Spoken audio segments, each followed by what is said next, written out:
ஒரு கொடிய பாம்பு விசுவாசி பவுலை ஏன் கொல்லத் தவறியது? பவுல் புயலால் சிதைந்த கப்பலில் கைதியாக இருந்தார். மாலுமிகள் கைவிட்டாலும் கப்பலில் உள்ள அனைவரையும் கடவுள் காப்பாற்றுவார் என பவுல் உறுதியளித்தார். அனைத்து தடைகளையும் மீறி கப்பல் உடைந்தது. ஆனால் அவர் சொன்னது போலவே 276 பேரும் அலைகளில் போராடி மால்டா தீவை உயிருடன் அடைந்தனர். குளிரான மழையிலிருந்து தப்பிக்க பிறகு சேகரித்த உயிர் பிழைத்தவர்கள் மத்தியில் ஒரு விஷப்பாம்பு திடீரென பாலின் கையை பற்றி கொண்டது. கடலால் கொள்ள முடியாத, ஆனால் நீதி வாழவிடாத ஒரு கொலையாளியாக அவன் இருக்க வேண்டும் என்று உள்ளூர்வாசிகள் கிசுகிசுத்தனர். அவன் வீங்கி மணலில் செத்து விழ காத்திருந்தனர். அமைதியாக நின்றனர்.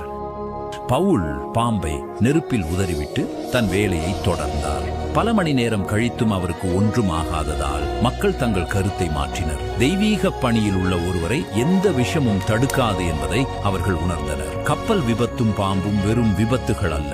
அவரது பணி முடிவடையாத வரை பவுலை யாராலும் தடுக்க முடியாது என்பதற்கு அவை ஆதாரமாக இருந்தன. கடவுள் உனக்கு ஒரு பணி தந்தால் கொடிய விஷம் கூட உன் ஓட்டத்தை நிறுத்த முடியாது.